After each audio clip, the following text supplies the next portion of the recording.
প্রসঙ্গে চলে আসছে এখানে আমি নিজে এখন খুব উদ্বিগ্ন আমার নিরাপত্তা নিয়ে, দেশের ভবিষ্যৎ নিয়ে। যে দেশে যা চলছে এটা তার একটা নৈরাজ্য চলছে, এই নৈরাজ্য চলতে পারে না। এখনই মার্কেট দখল, বিল্ডিং দখল, টিভি চ্যানেল দখল, লঞ্চঘাট দখল, খেয়াঘাট দখল, মিল ফ্যাক্টরি দখল। এই যে কোন বাংলাদেশ? এই বাংলাদেশের জন্য কি আমরা বিপ্লব করেছি?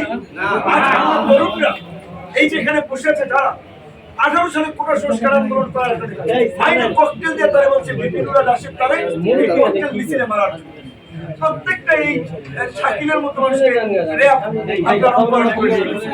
অনেক এই যে তরুণরা, আমরা যে 18 সালে কোটা সংস্কার আন্দোলন শুরু করে আমরা যখন বুঝতে পেরেছি যে কোটা একটা চাকরির ক্ষেত্রে একটা পয়েন্ট, রাষ্ট্র সংস্কার না হলে আমাদের মুক্তি নাই।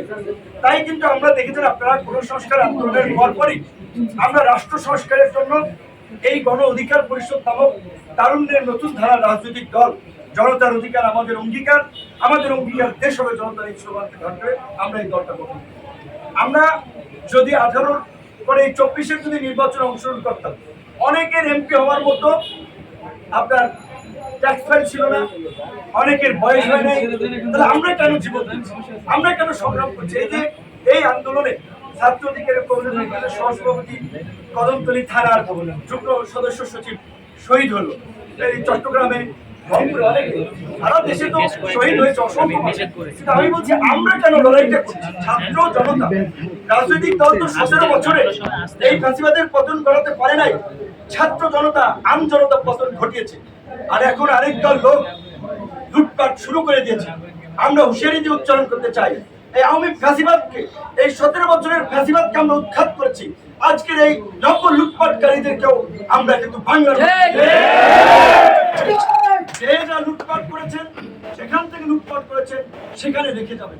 এবং বিশেষ করে আমি অনতিবিলম্বে মহামান্য রাষ্ট্রপতিকে বলবো, আজকের মধ্যে অন্তর্বর্তীকালীন সরকারে কারা কারা থাকবে সেই বিষয়ে লিখিত সিদ্ধান্ত জানিয়ে দিন।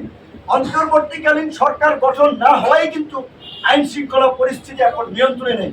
একটা নৈরাজ্য চলছে, গার্মেন্টস জ্বালিয়ে দিচ্ছে, সোয়েটার ফ্যাক্টরি জ্বালিয়ে দিচ্ছে, ওষুধ কোম্পানি জ্বালিয়ে দিচ্ছে।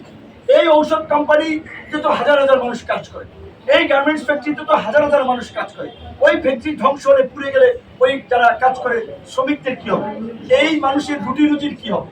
তো কাজেই আমি বিশেষ করে আইন শৃঙ্খলা বাহিনীর যারা মাঠে আছেন, সেনাবাহিনী সহ তাদেরকে বলবো, আম জনতার সাথে সমন্বয় করে আম জনতার প্রতিনিধি নিয়ে এই সমস্ত সংযোগ নাশকতা লুটপাট যারা করছেন তাদেরকে আপনারা রুখে দেন।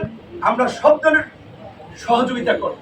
আমরা একটা দৈত্য দানব ফুটাইয়া আর একটা দৈত্য দানবকে ক্ষমতায় আনার জন্য, সরকারে বসানোর জন্য জীবন দেই। এই দেশের ছাত্র যুবক তরুণদের রক্ত অনেক ঝরেছে, 52-তে ঝরেছে, 62-তে ঝরেছে, 69-এ ঝরেছে, 71-এ ঝরেছে, 90-এ ঝরেছে।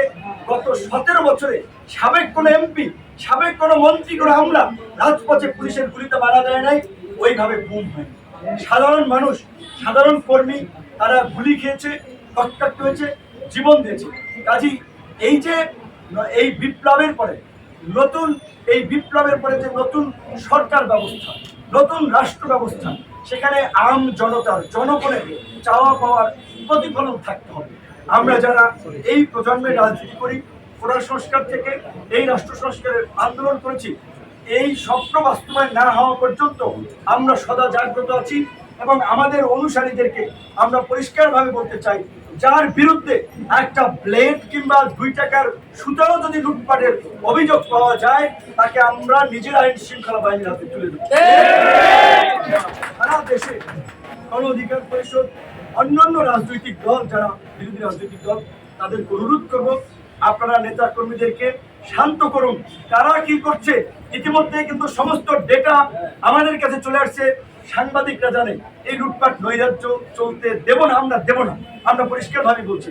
কাজে এত পুলকিত হওয়ার কিছু নাই। কিন্তু মহামান্য রাষ্ট্রপতি মহোদয়কে বলবো, এই যতক্ষণ পর্যন্ত না সরকার গঠন না হয়, উপদেষ্টারা নির্দিষ্ট দায়িত্ব বন্টন না হয়, ততক্ষণ পর্যন্ত আইন শৃঙ্খলা পরিস্থিতি নিয়ন্ত্রণে আসবে না।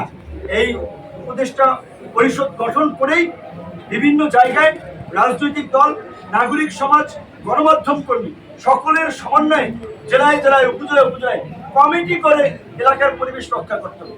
এই যে আন্দোলন করেছে আমাদের ছাত্র তরুণ, স্কুল পড়ুয়া শিক্ষার্থীরা, কলেজ পড়ুয়া শিক্ষার্থীরা, বিশ্ববিদ্যালয় পড়ুয়া শিক্ষার্থীরা, কয়েকদিন পরে শিক্ষা প্রতিষ্ঠান খুলে দিলে তারা অনেকে ক্লাসে ফিরে যাবে। তাদের তো বছর বছর একেবারে আন্দোলন করা রাজপথে থাকা সম্ভব নয়। কাজে এখানে গণমাধ্যমের একটা কিন্তু গুরুত্বপূর্ণ ভূমিকা রাখার সুযোগ তৈরি হয়েছে।